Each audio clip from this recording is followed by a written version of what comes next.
Durant sa carrière politique, il a travaillé à l'amélioration des conditions de vie du monde ouvrier. Bienvenue à Mémoire de député.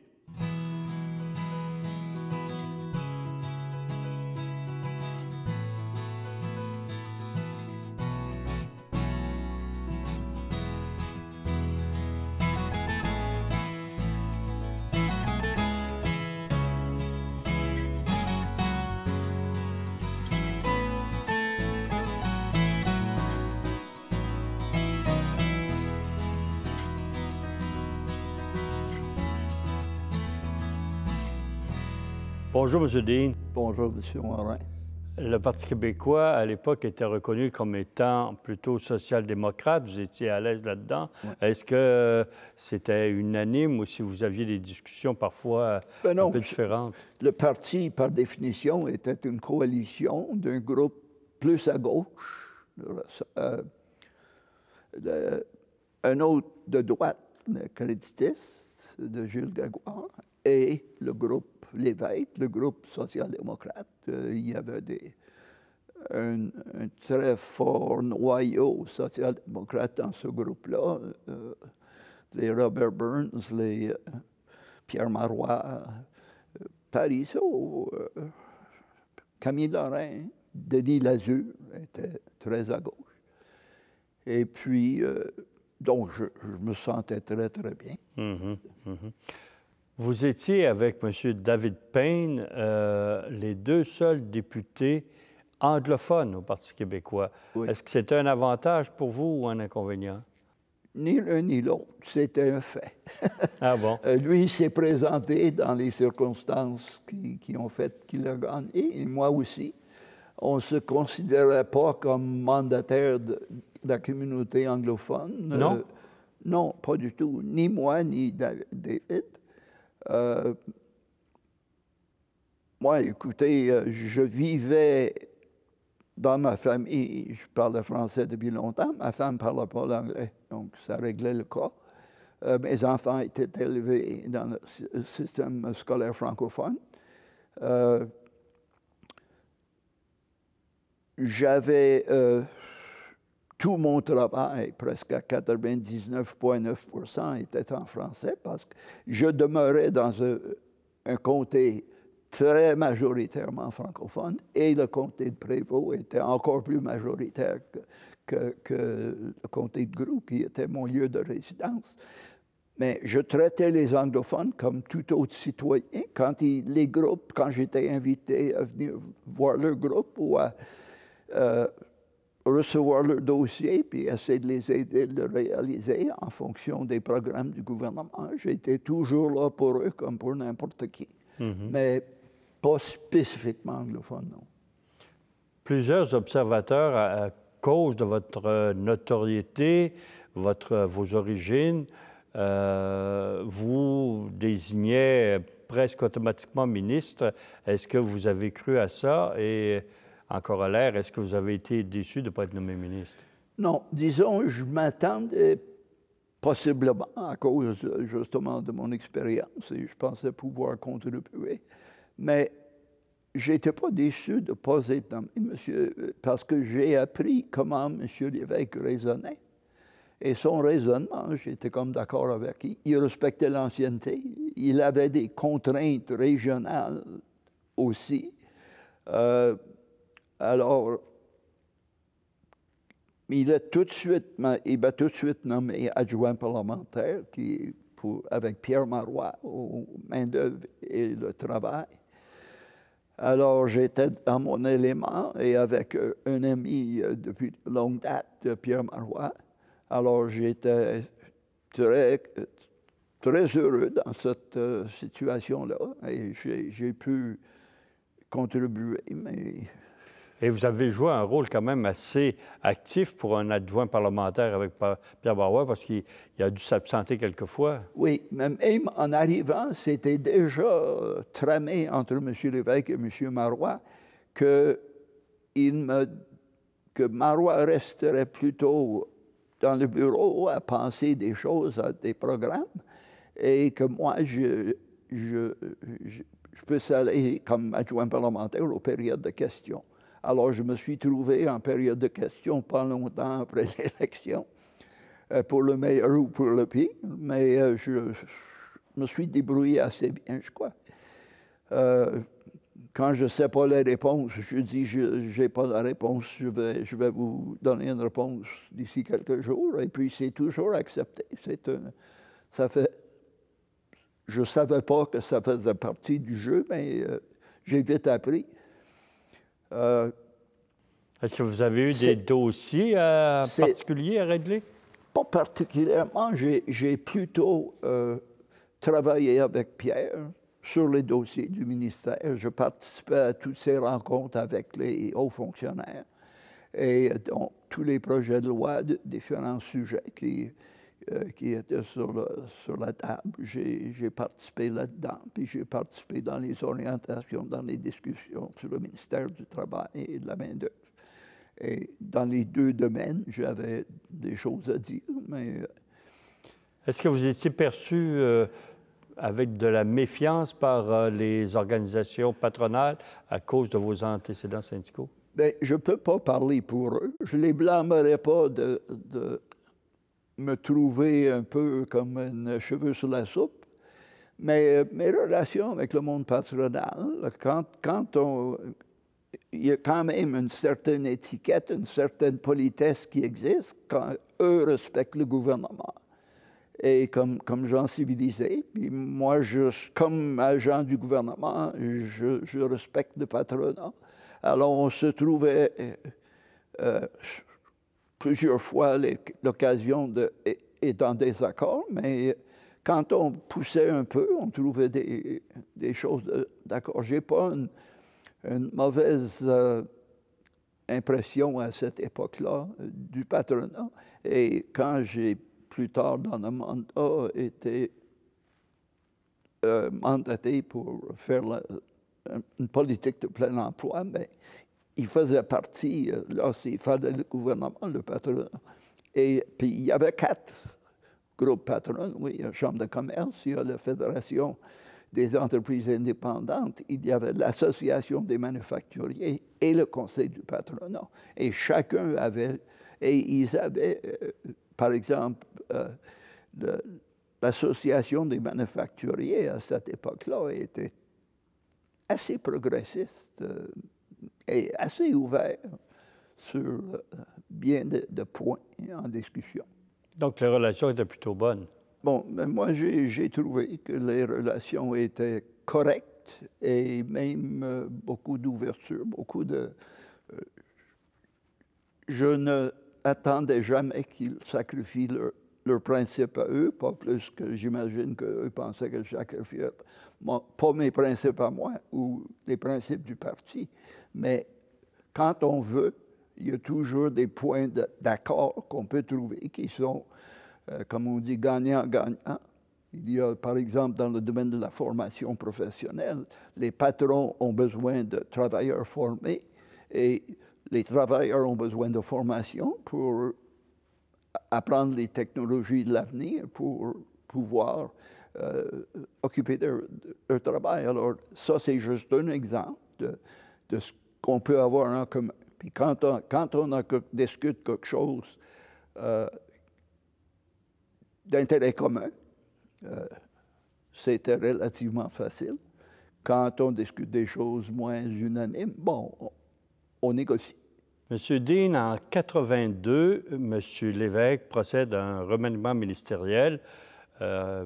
Plusieurs s'attendent encore à ce que vous soyez nommé ministre du Travail. Ce n'est pas le cas. Il nomme Rénal Fréchette. Y avez-vous vu une influence du monde patronal? Pas vraiment. J'ignore totalement les raisons. Les raisons. Mais M. Fréchette avait une très bonne réputation auprès des syndicats pour son travail comme arbitre de grief. C'est une personne sympathique.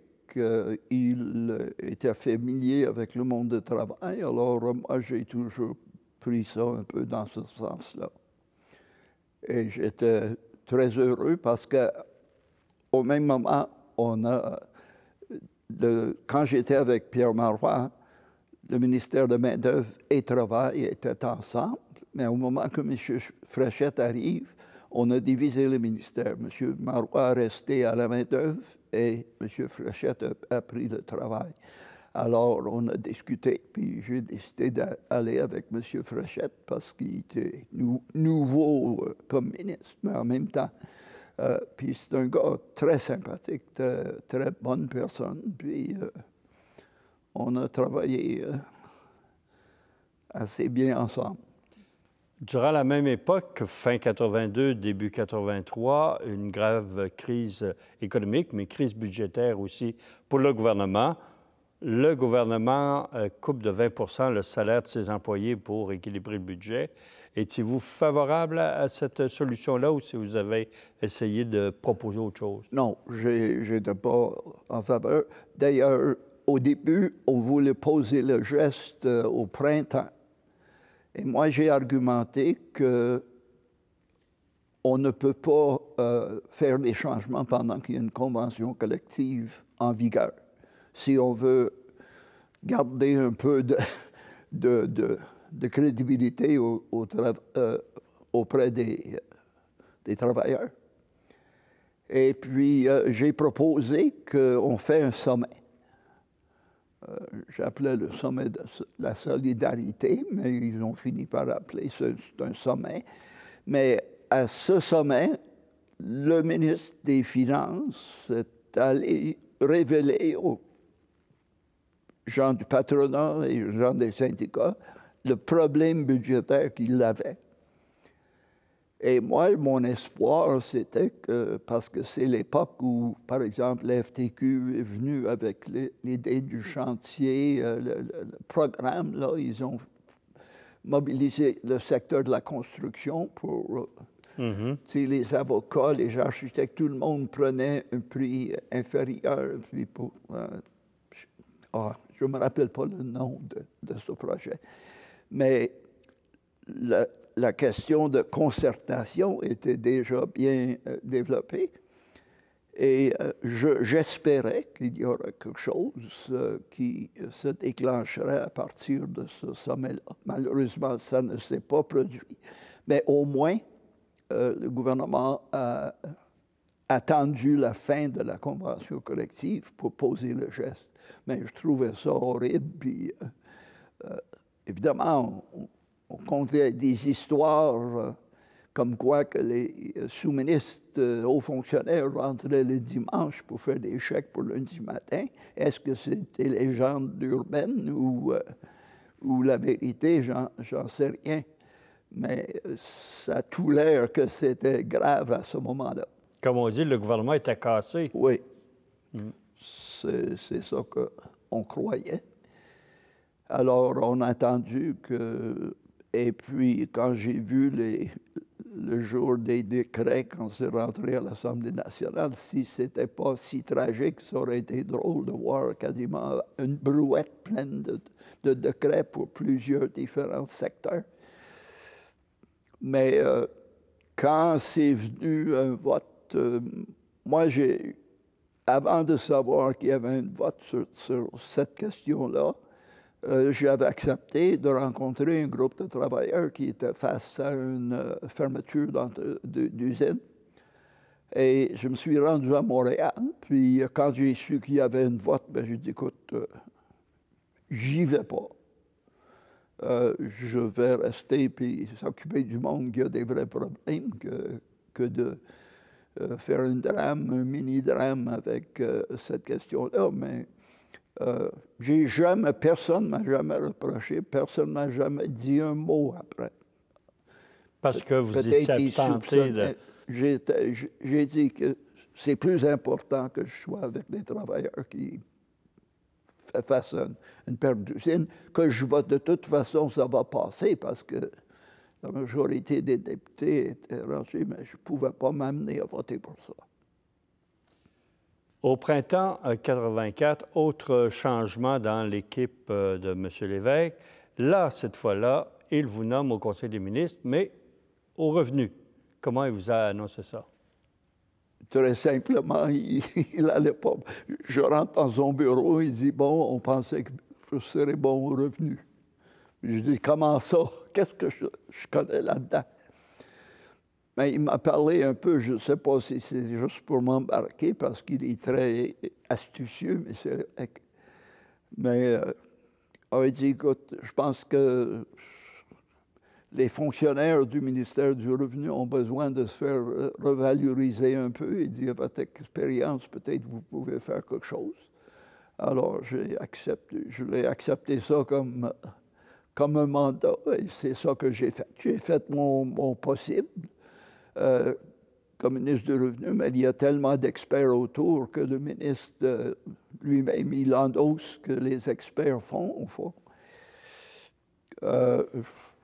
C'était drôle parce qu'en venant à Québec ce jour-là, j'ai jasé avec ma chef de cabinet sur quels seraient les ministères que j'étais sûr de ne pas être nommé. Puis revenus, finances et toutes ces choses-là, c'était en tête de liste. Alors quand je suis rentré dans son bureau, puis il m'a dit ça, j'étais estomaqué. Mais il y avait aussi la question qui était très chaud à cette époque-là, la question des pourboires, les travailleurs à pourboire. C'était quoi le problème? Bien, c'était un sujet qui était soulevé par mon prédécesseur, qui avait évidemment toutes sortes de points de vue là-dessus. Puis je pense que et les travailleurs et les patrons dans ce secteur n'étaient pas du tout d'accord avec ça. Donc, c'était le gâchis total. Alors, quand je suis entré là-dedans, moi, je savais que moi, je partageais l'opinion de M. Lévesque que ce qu'il fallait faire, ou ce qu'on devrait faire, était de faire comme en Europe. On met le 15 % dans la facture. Le prix du mets inclut le 15 % pour le pourboire. Mais ça allait nulle part, cette affaire-là. Et je soupçonne, et ça, peut-être que je vais... En tout cas, le secteur est connu sur les deux côtés comme des gens qui trouvent assez facile de ne pas payer leur impôt ou pas payer trop d'impôts. Et ça se peut que les deux parties étaient d'accord pour ne pas payer. Mm-hmm. Et puis, ça finit par mourir de sa belle mort. Je n'ai pas fait grande intervention, sauf rencontrer les différents groupes, mais c'était clair qu'il n'y avait pas grande unanimité dans le secteur, puis personne au gouvernement voulait aller plus loin avec le bébé bleu. Ouais. Vous n'êtes pas resté tellement longtemps non, j'étais 8 mois. Après ça, vous passez emploi et concertation. Ça, c'est plus dans vos cordes. Est-ce que vous aviez un plan d'action, là? Oui. En entrant, j'avais mon plan. En 81, j'avais mon plan. J'arrivais avec ça en dessous du bras. J'ai travaillé dans le parti d'abord. J'ai présidé un comité sur le plein emploi qui a été mis en place par les structures du parti. Je suis intervenu dans la crise de 82, je ne sais pas exactement quand. Je suis intervenu au Conseil national du parti pour faire une plaidoirie sur la politique de plein emploi, que ce soit... et j'avais fait beaucoup de sensibilisation, ce que ça veut dire. J'étais assez bien équipé parce que je me suis fait consulter par Lise Poulin-Simon et Diane Bellemare, qui étaient deux femmes qui avaient vraiment étudié qu'est-ce qui se fait en Europe sur le concept de plein emploi. Et j'ai même eu le privilège d'avoir des chapitres de leur texte avant que ce soit publié pour m'aider à et j'ai nommé, quand j'étais nommé, j'ai fait nommer Mme Lise Poulin-Simon comme sous-ministre du secrétariat de l'emploi. Alors, j'avais travaillé le dossier à compter de 81. M. Lévesque, à un moment donné, quand il voyait que c'était adopté comme priorité du parti dans la prochaine année, au Conseil national. Et là, il m'a fait rencontrer Pierre Fortin, qui à cette époque-là était son conseiller économique. Il faut croire que j'ai convaincu M. Fortin du sérieux de mon plan. Et puis, à ma grande surprise et bonheur, quand j'ai vu le décret du Conseil des ministres, j'en revenais pas de l'amplitude du pouvoir que le mandat me donnait. Je ne pouvais pas le croire. J'ai fait vérifier par le conseil exécutif, le greffier du conseil. Oui, oui. Et puis, c'était vrai. J'avais plus ou moins carte blanche pour installer ça, puis de faire ce que je voulais. Évidemment, je ne partais pas tout seul. Les choses étaient bien coordonnées.